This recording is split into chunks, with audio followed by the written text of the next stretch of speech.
प्रणाम मंच।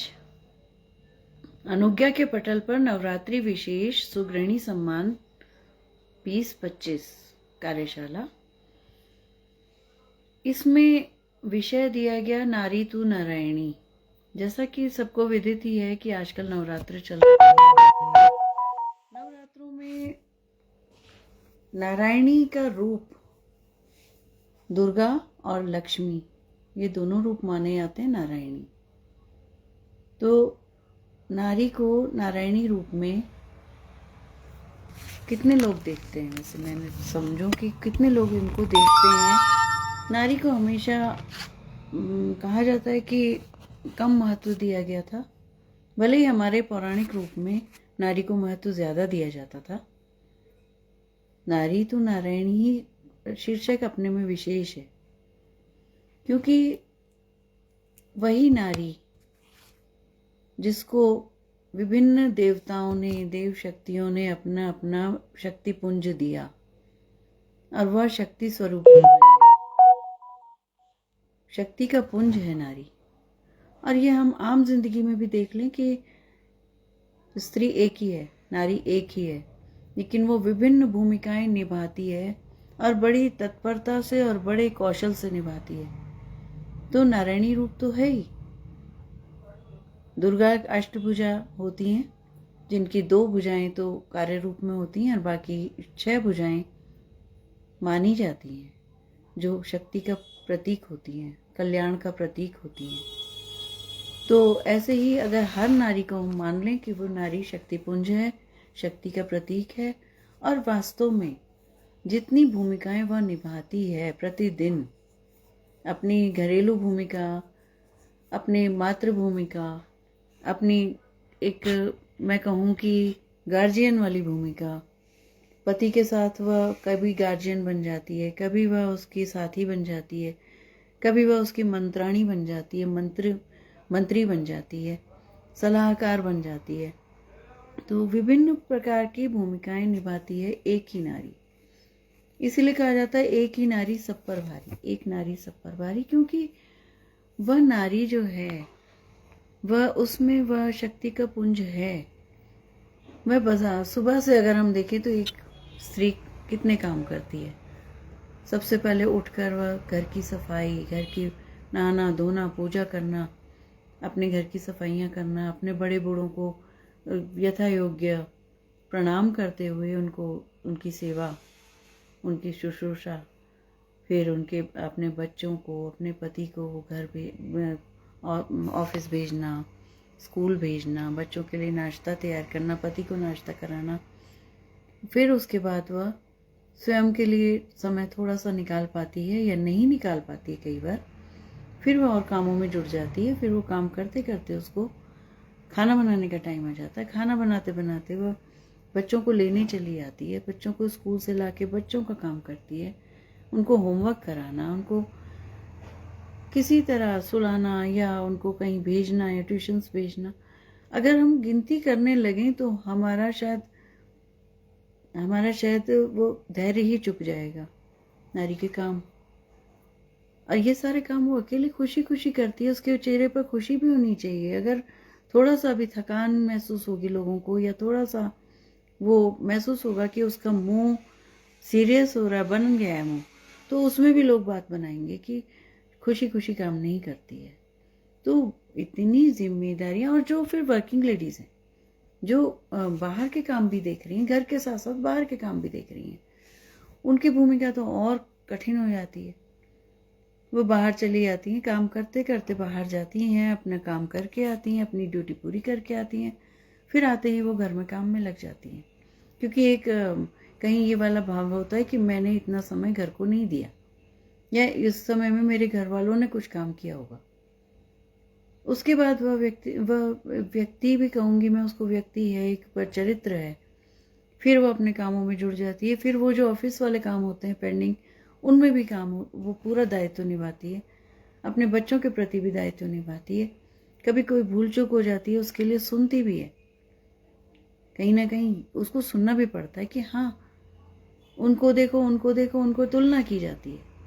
उस तुलना में कहीं उसको दोयम दिखा दिया जाता है कि तुम्हारी कुछ वो नहीं है, योगदान नहीं है, लोग तो कितना कितना कर रहे हैं।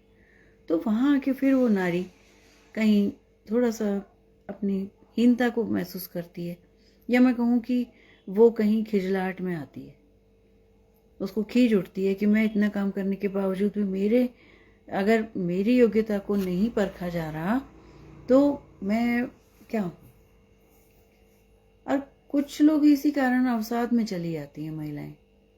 उनके अवसाद में जाने का कारण भी यही होता है, या उनकी बीमारियों का कारण भी होता है, अपनी बीमारी पीछे रखती हैं, बीमारी भी नहीं बता पाती हैं, क्योंकि वो बीमारी बताएंगी तो उनको रेस्ट भी मिलेगा, उनको दवाई लेनी पड़ेगी, खर्चा करना पड़ेगा, पहले समय का खर्चा कहीं दिखाने जाने का, फिर उसके बाद वो दवाइयाँ, फिर दवाइयों के साथ उनको रेस्ट भी चाहिए, डाइट भी चाहिए। वो सब उनके लिए नहीं हो पाता, और नहीं हो पाता तो वो धीरे धीरे कई बीमारियों में भी चली जाती हैं। तो अब फिर वही बात आ जाती है कि उनको ऊपर उठाएगा कौन, किसी भी स्त्री को सम्मान दिलाएगा कौन? जब तक स्त्री अपना आत्मबल इकट्ठा नहीं करेगी, जब तक वह अपनी शर्तों पर जीना नहीं जानेगी, जब तक वह अपना सम्मान करना, स्वयं सम्मान करना नहीं जानेगी, जब तक वह अपने आत्मबल से अपने हर परिस्थिति का मुकाबला करना नहीं जानेगी, दबती रहेगी, तब तक उसको सम्मान देने वाला कोई नहीं है। कुछ ऐसे व्यक्तित्व होते हैं जो उन स्त्रियों को सम्मान देने के इच्छुक होते हैं। कुछ ऐसे व्यक्तित्व होते हैं वो जानते हैं कि नारी की त्याग भावना, नारी अपने प्रति कितना अन्याय करके त्याग करती है अपने परिवार के लिए। कुछ परिवार ऐसे स्थिति में जानते हैं, उनके सम्मान को करते हैं, लेकिन कुछ हैं, बहुत कुछ होते हुए उस नारी को उसका उचित दर्जा ना दिया जाना सबसे बड़ा विचारणीय विषय बन चुका है। अब मैं इसमें कहूँ कि हमारा जो ये संस्था है, हमारी जो हमारा ये समूह है,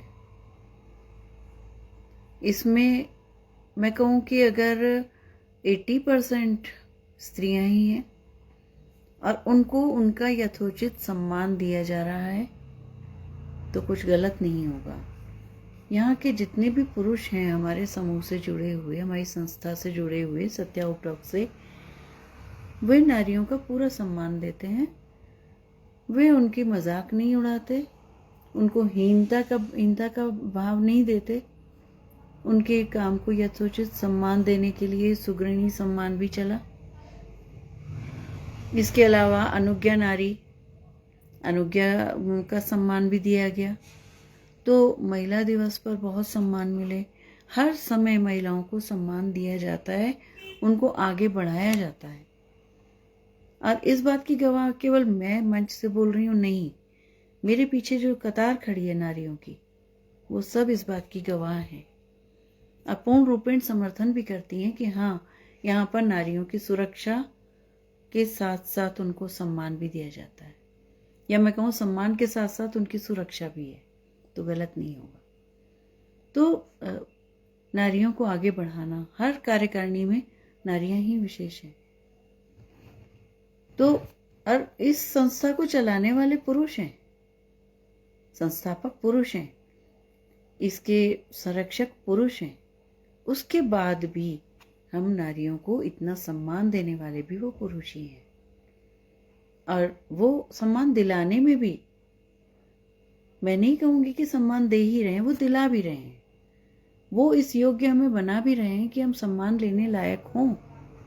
हमारा मस्तिष्क कितना परिष्कृत हो कि हम उस सम्मान को स्वीकार कर सकें और दूसरों को भी दिला सकें। तो नारी तो नारायणी का ये उद्देश्य यही पूरा होता है हमारा, कि हर नारी नारायणी का रूप है। हर नारी में एक नारायणी छिपी हुई है। आवश्यकता है उसको आगे लाने की और अपने आत्मशक्ति को जगाने की, अपनी उस तीसरी आंख को जगाने की, जो कि सबका कल्याण करने के लिए है। वह नारी जो संहार भी करती है, वह नारी जो पालन करती है, वह नारी जो जन्म देती है। तो नारायणी तो वो हो ही गई। तो उस नारायणी रूप को मैं पुनः नमस्कार करती हूँ और इन्हीं शब्दों से मैं अपनी वाणी को विराम दूंगी। धन्यवाद।